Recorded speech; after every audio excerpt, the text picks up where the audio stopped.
ఈ రోజుల్లో mother father కూడా ఎంప్లాయీస్ కావడంతో పిల్లల్ని సరిగ్గా కేర్ తీసుకోకపోవడం, సో తల్లిదండ్రులు చేసే ఏ పని అన్నా కానీ పిల్లల మీద ఇంపాక్ట్ పడుతుంది అని ఎలా, ఏ రకంగా? అందుకని ఆ బంధాలు కనిపిస్తలేవు. అంటే వాటి ప్రభావము పిల్లలు పెద్ద పెరిగిన తర్వాత పిల్లల్ని చూసుకోవడానికి ఒక ఆయాన్ని పెట్టుకుంటే అమ్మగా నీవు ఎలా? బేసిక్గా మెయిన్ కమింగ్ టు అమ్మాయిలండి, కన్నాలి తప్పదు, అదొక బాధ్యత అంతే అని అంటున్నారు. వాళ్ళకి ఏమైనా సైకలాజికల్ ప్రాబ్లమా, లేకపోతే వాళ్ళ పేరెంట్స్ నుంచి వాళ్ళ ప్రేమను పొందలేదా, లేకపోతే వీళ్ళు నిజంగానే ఈ జనరేషన్కి మెటీరియలిస్టిక్ అయిపోయారా? ఇక్కడ ఏం జరుగుతుందంటే ప్రతిదాన్ని సుఖంగా ఉండడము, సంతోషంగా ఉండడం అనే దానికి తేడా లేకుండా పోతుంది. చాలా క్యాజువల్గా అయిపోయింది. అంటే నేను డెలివరీ చేసిన, లేకపోతే నేను మెయిల్ పెట్టినా అన్నంత క్యాజువల్గా తీసుకుంటారు డెలివరీని కూడా. ఒంటి నిండా నొప్పులే అయినా కంటి నిండా సంతోషమే. ఆ నొప్పులు భరించాలంటే ఏ మత్తు మందులు సరిపోవు, అయినా మాతృత్వపు మనసు చాలు.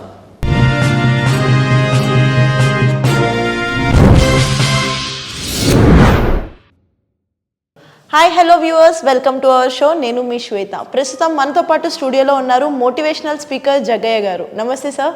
నమస్కారం. ఎలా ఉన్నారు? చాలా బాగున్నామమ్మా. సార్, ఈ రోజు మనం మాట్లాడుకోబోయే టాపిక్ ఏంటి? పేరెంటింగ్. అంటే తల్లిదండ్రులు ఎలా చూస్తున్నారు, పిల్లల పెంపకం ఎలా ఉంది, వాళ్ళ బరువు బాధ్యతలు ఏంది అనే దాని మీద మాట్లాడుకుందాం.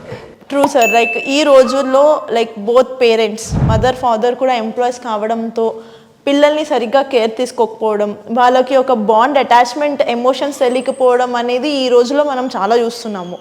సో దాని గురించి టాపిక్ అంటే I think it will be so excited. So యాక్చువల్గా అంటారు కదా, పేరెంట్స్, తల్లిదండ్రులు చేసే ఏ పని అన్నా కానీ పిల్లల మీద ఇంపాక్ట్ పడుతుంది అని ఎలా, ఏ రకంగా? అంటే యాక్చువల్గా అమ్మ, ఈ పెంపకం కానీ ఈ బంధం అనే దాన్ని ఒక డ్యూటీ లాగా తీసుకోకూడదు. అంటే మనం ఏదో ఉద్యోగం చేస్తున్నాము, జీతం తీసుకుంటూ ఉన్నాము అనే దానికన్నా, అంటే ఇవి రకాలు ఏంటంటే బంధము, సంబంధము, అనుబంధం అని ఉంటుంది కదా, మూడు కలిపి ఉండాలి. ఇప్పుడు ఒక ఉద్యోగం చేస్తున్నాం అనుకో, దట్ ఈస్ ఓన్లీ బంధం. అంటే హైరార్కికల్గా స్ట్రక్చరల్ పరంగా వచ్చేది. ఇది అలా కాదు.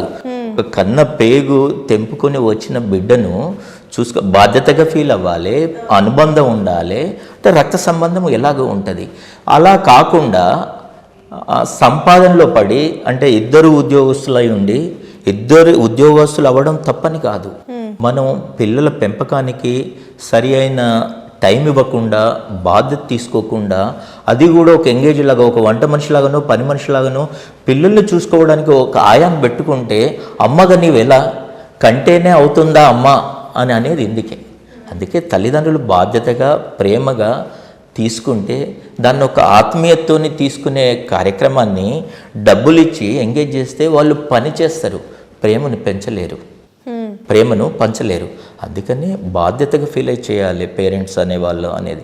అందుకని ఆ బంధాలు కనిపిస్తలేవు. వాటి ఎఫెక్టు, అంటే వాటి ప్రభావము పిల్లలు పెద్ద పెరిగిన తర్వాత తల్లిదండ్రుల పట్ల కనిపిస్తుంది.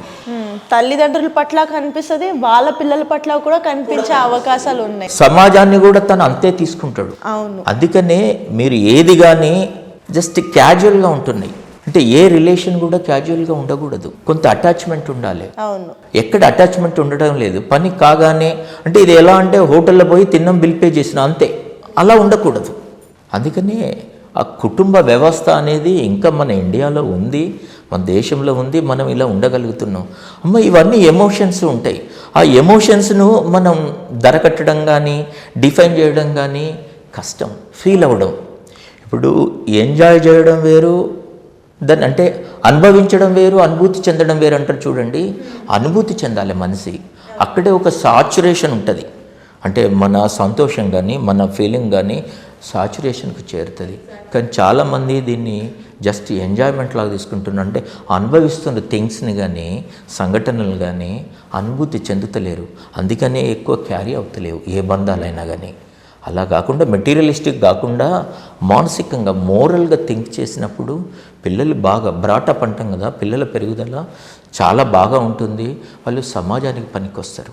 మెటీరియలిస్టిక్ వచ్చేసరికి టు బీ ఫ్రాంక్ చెప్పాలంటే నిజ జీవితంలో నేను చూసిన కొంతమంది బేసిక్గా మెయిన్ కమింగ్ టు అమ్మాయిలండి, even when they are pregnant ఉన్నప్పుడు ఆ తల్లి తత్వాన్ని ఒక చెప్పలేం, అసలు మాటలో ఎక్స్ప్రెస్ చేయలేం.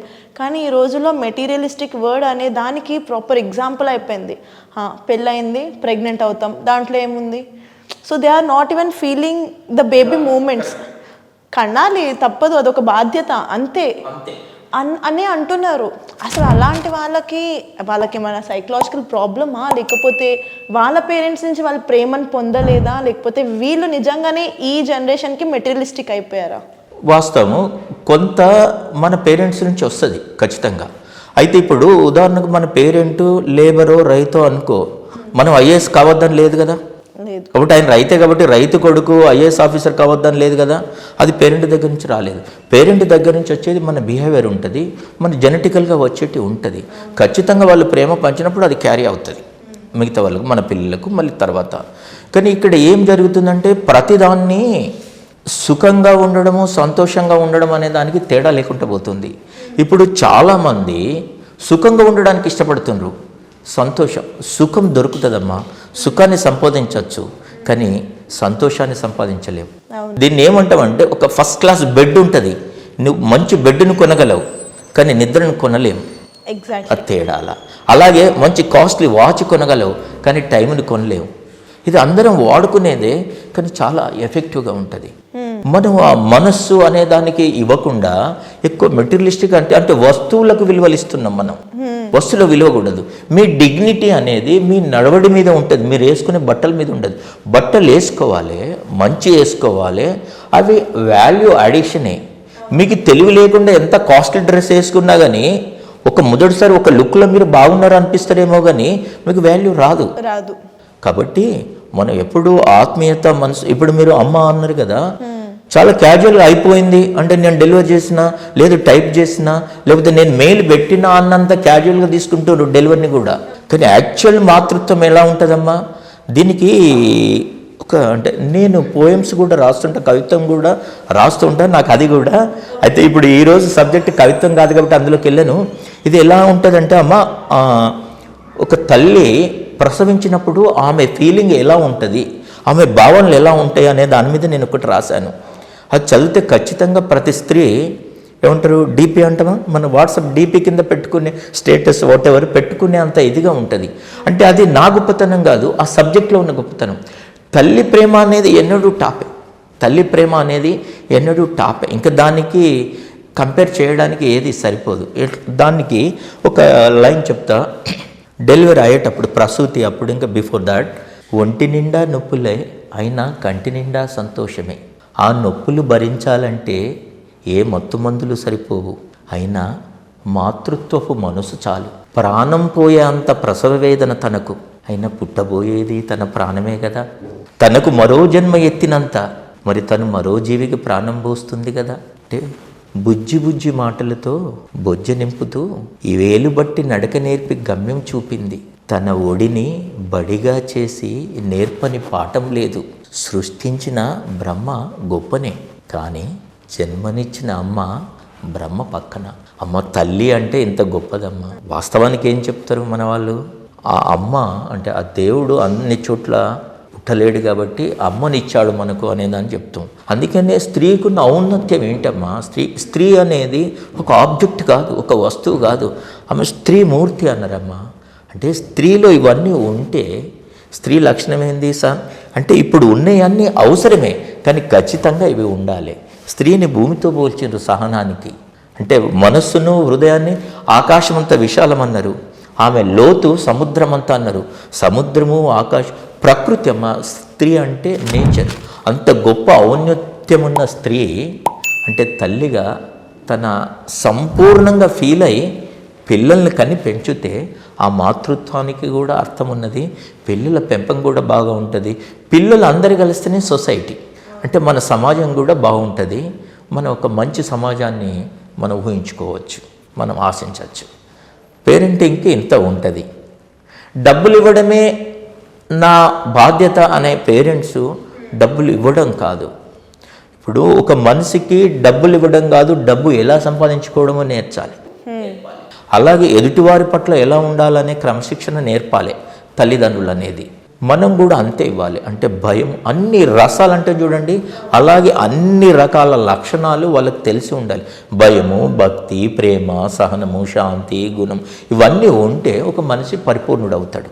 అన్నీ పుట్టుకతో రావు, మనం కొన్ని నేర్చుకోవాలి. అవును. కానీ బేసికల్గా వచ్చేటి, జెనెటికల్గా వచ్చేటి ఉంటాయి కదా, తల్లిదండ్రులు ఇవ్వాలి. వాళ్ళ మొదటి గురువు అమ్మ అన్నారు.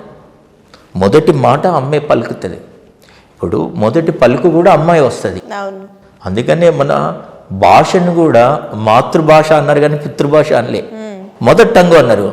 అంటే ప్రతిదీ కూడా తల్లి ద్వారా ముందు నేర్చుకుంటారు. ఎందుకంటే తల్లిలోని ఒక భాగం అమ్మ. ఇప్పుడు పిల్లలు అనేది తల్లిలోని ఒక భాగం, రక్తాన్ని పంచుకొని అన్నిటిని పంచుకొని వచ్చిన వాళ్ళు కాబట్టి తల్లి పాత్ర చాలా ఎక్కువ ఉంటుంది. బాధ్యతలు అంటే ఎదుగుదలలో తండ్రి పాత్ర ఎక్కువ ఉంటుంది. ఇద్దరి పాత్ర సమమే.